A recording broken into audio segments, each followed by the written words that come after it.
Like most authors, I have these themes and situations that I keep coming back to over time. And one of them for me is this idea of the popular girls versus the outcast girl. So I wanted to tell a story today about one of the reasons that keeps coming back and one of the reasons that I keep exploring that situation or that theme in my own writing.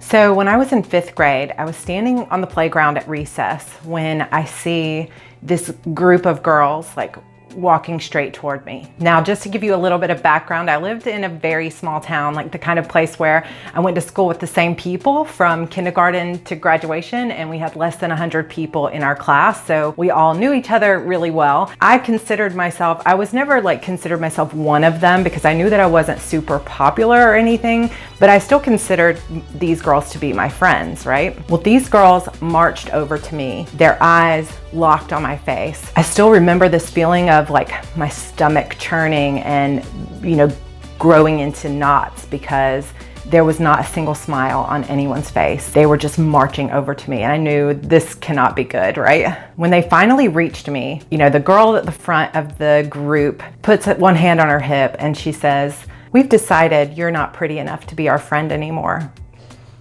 I remember some of the girls in the back giggled, but I was doing everything I could not to cry. I was so crushed. And let me tell you, this was not the first time in my life that I'd been told I was not pretty. It had happened several times on the bus. Even someone who was very, very close to me had told me I couldn't be in beauty pageants because I just wasn't pretty like the other girls.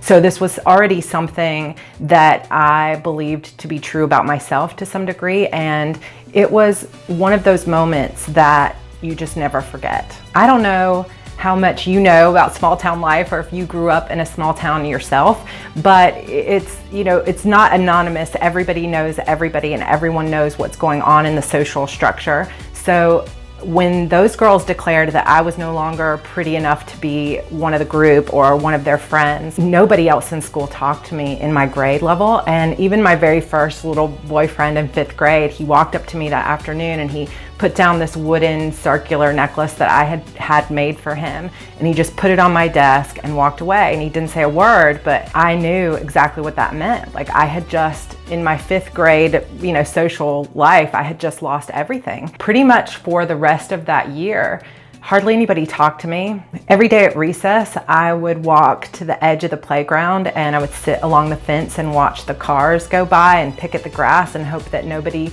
knew I was over there. Just wait for the teachers to call us back in so that my 30 minutes of shame of being ostracized from the popular crowd would be over. That moment that those girls decided to kick me out of their group was, affected the rest of my 5th grade experience. But in honest truth, it also affected the rest of my life in a lot of ways. For the longest time, I truly believed that I was not pretty.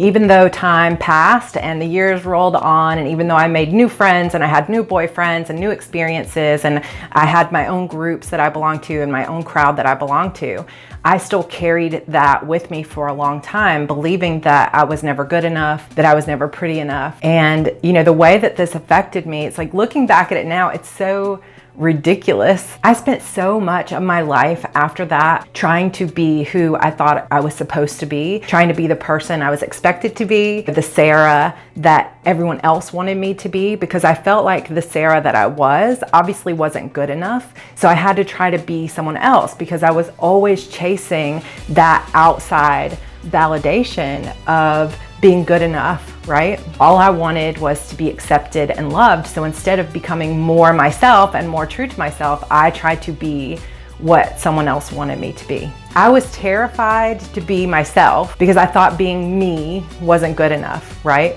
But the truth is, you're always going to be better at being yourself than at being anyone else. So it's so backwards, but I think that's the way a lot of us are. It's we think that if we could just be more like someone else or more the way society wants us to be, that we're going to be better somehow. But the truth is the best way to be yourself is to be yourself. God, I cannot tell you how many opportunities I missed in my life because I was afraid of what other people would think of me. I have lived so much of my life in this crazy pattern of like reaching for my dreams and then pulling myself back because I think, what if I'm not really worthy of it? Or what if I'm not really good enough to have that? I have often like gotten so close to being where I want to be, and then I sabotage my own success, or I am afraid to put myself out there in the way that I know I want to because I'm terrified that I'm not going to be good enough. And I know a lot of that stems from that moment and moments like it from when I was, a young girl. And the thing is, it wasn't even so much about those girls. I mean, when we're young, we say and do all kinds of stupid and mean things. I bet they don't even remember ever saying that to me.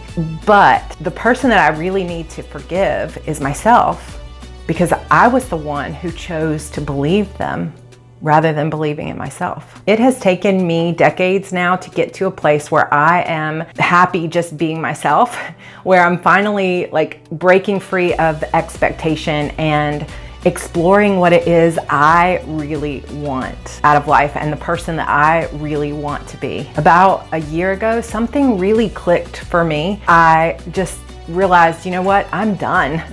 I am done living my life for anyone else or the way anyone else wants me to live it. I just want to be happy, and I just want to be true to myself, and I'm so tired of being afraid. I don't want to live my life on someone else's terms anymore. If I want something, I'm gonna go for it, and I don't care what anyone else thinks. And when I wrote Beautiful Demons, I did not realize just how much Harper's story was my story. I mean, nobody came to her and told her that she wasn't pretty, but she was told that she was not good enough. She was told that she was bad just for being herself, for being, for using her natural powers and her natural magic. She was different, she was unwanted, she was afraid to truly be herself. And when, at the beginning of Beautiful Demons, when she's moved to Peachville, she's told this is the last resort. Like, you either fit in and be good or your life is over. That's basically what she was told. And so she prayed more than anything to fit in and to be popular.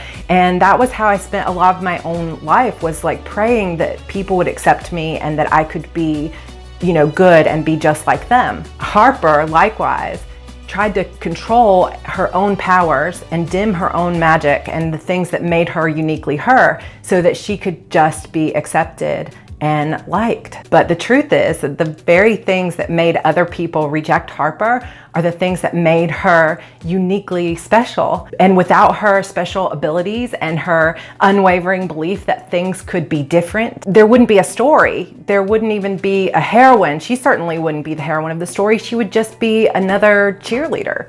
I realize now, after 9+ books of being in Harper's head, that I wrote that story because there was a part of me that wanted to be brave enough to embrace who I am. There's been a part of me this whole time that I think needed to watch someone else make that journey from hating themselves and feeling unworthy to finally believing in herself and embracing her own magic. And maybe, as crazy as it sounds, through writing that journey, I found the courage to live it myself.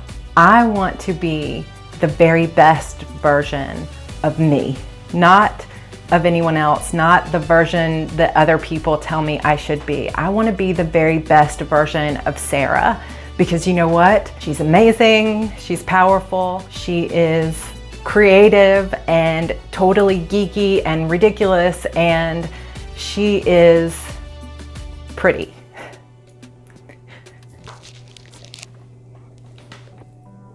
It has taken me a really long time to even be able to say that about myself, or to look in the mirror and like what I see, not because it wasn't true, but because I believed that it was not true. And what we believe is what manifests in our lives. Over the last year, I have realized something incredibly important about life. You, me, we are not what anyone else says we are. We are who we want to be. We are who we choose to be. Whatever it is you want in this life, no matter how big it is, you can have it. If you want to be beautiful, if you want to live by the ocean, if you want to be a best-selling author, If you want to sit in a movie theater someday and watch a story you created play across the screen, no matter what it is or how big that dream may seem, you have the power inside you to achieve it.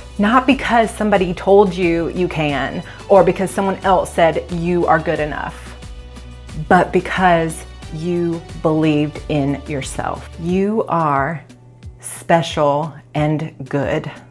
No matter what you have been through in your life or what you are going through right now, you are worthy. You are loved. You are not alone. All you have to do to live the life of your dreams is to know what you want and to be 100% who you truly are. No apologies, no permission needed, because you have special gifts that nobody else in this world has. And you know what? So do I. Just do you, baby.